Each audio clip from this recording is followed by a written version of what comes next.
is enough said. Happy Sunday, Heat Nation. Your boy Ernest here. Back with another Miami Heat Talk video. Hope you guys have had an incredible weekend so far. Thank y'all so much that have wished me happy birthday. The birthday shout outs, the birthday comments. You guys are the real MVPs. Now, please join me, y'all, as we go together on another Miami Heat Talk adventure. Because, yeah, I had a late night last night celebrating my birthday with the family. But I did check out the Miami Heat game last night. Didn't get a video to y'all last night because I was out celebrating with the family. But we did see an amazing game last night. The Miami Heat defeat the Portland Trail Blazers 136 to 131. Guys, such a close game for the Miami Heat in this one.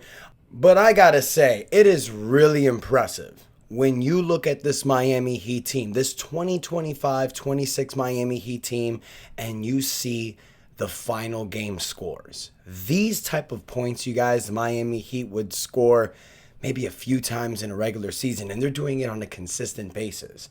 You know, they're scoring 146 against the Memphis Grizzlies. They're scoring 125 points against the Orlando Magic. They're scoring 120 points against the Lakers. That game they lose. Scoring 126 points against the Charlotte Hornets. Then last night, dropping 136 points. This new offense, this new style that Coach Spo has implemented this year is working.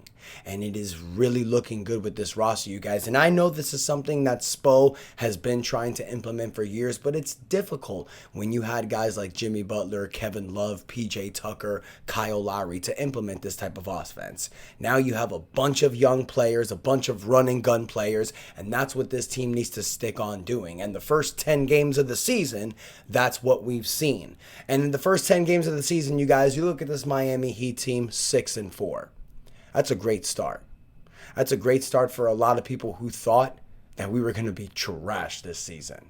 So, Heat Nation, let's stand up. And look, you win last night, you guys, and I get it. Look, the Portland Trail Blazers, I mean, they went into this game 5-3, you guys. You know, for people that are going to say that Portland's a bad team, that's not the case. They're having a really good season this year. You know, they have guys like Drew Holiday over there, Donovan Clingan, Shaedon Sharpe, Jeremy Grant. They got a lot of really good players, you guys. But the Miami Heat step it up without Bam Adebayo and Tyler Hero.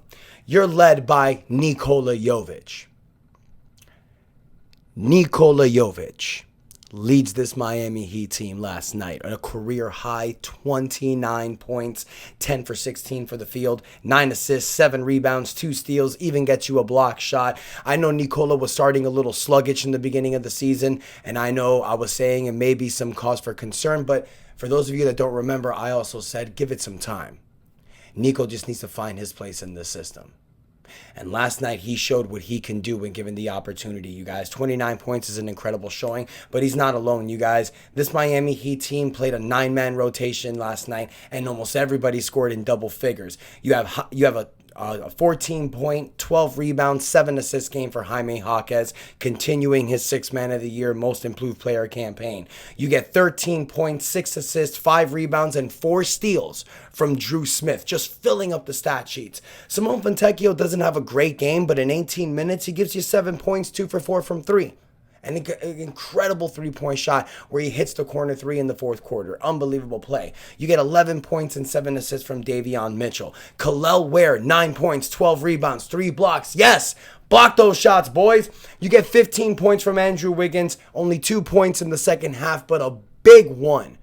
A big dagger in the 4th quarter to seal the game. That's why you have Andrew Wiggins. And you also have Pallel Larson, you guys. Ever since he's been starting, he's averaging double figures. Last night, he gives you 16 points, 5 assists. Then you get Norman Powell just continuing his all-star campaign. 22 points, 2 rebounds, 3 assists, 2 steals. Goes 1 for 5 for 3. Hits a couple more of those. He has even a bigger game.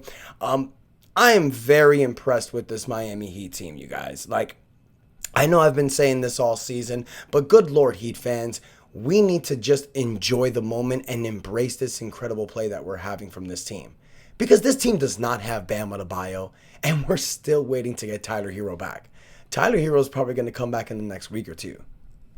This team is going to be scary for the rest of the season. Because I feel when Tyler and Bam come back, you guys, I think this is just going to get better. Because you look at this team with Bam, without Bam, with Norman Powell, without Norman Powell, they don't have anyone who is like their main superstar. Any single player can do it to you at any night. You have a team that is an 11 deep team. This is insane. I am just blown away, you guys, celebrating my birthday, and I'm seeing what the Miami Heat did last night, especially starting the game down 15-3. And if honestly, you guys, if this was Miami Heat team years past, if you're down 15-3, it's going to be really difficult to come out of that hole. But this Heat team just does it. It doesn't matter who's out. It doesn't matter what the situation is. This team keeps fighting. And I love this team, you guys. I'm a Miami Heat fan. I've been so since I was a little boy. And I've been through every era that you can think of on this roster. And I got to say that the 2025-2026 team is one of the most funnest teams to watch in Miami Heat history. Because every game, it's exciting. Every game, you're into it. It doesn't matter if a couple players are out. You know that this team has a next man up mentality, a dog-like minded mentality. And I'm proud of this team moving forward, you guys. And I think all of us should be proud as well. But things get difficult from here on out. Heat did what they needed to do. You beat Charlotte. You beat Portland Trail Blazers. That's two things you have to do. But then you got the Cleveland Cavaliers tomorrow. You have them again on Wednesday. Then you have the New York Knicks on Friday, a rematch that I'm sure the Knicks are circling in after last time's defeat. Then you have the New York Knicks again on the 17th. I don't know why the NBA hates us. Back-to-back against Cleveland, back-to-back against the Knicks. Then you have a game against the Golden State Warriors on the 19th. Then you have a game against the Chicago Bulls on the 21st. So these next 6 games, you guys, are going to be a true challenge for this Miami Heat team. But just like I said, this is a fun team to watch, and I'm excited. I think the Heat can go 4-2, 3-3 possibly. So Heat Nation, I want to hear from you guys. How are we feeling about this team moving forward? Where's all the haters at in the beginning of the season that said this team's going to be trash?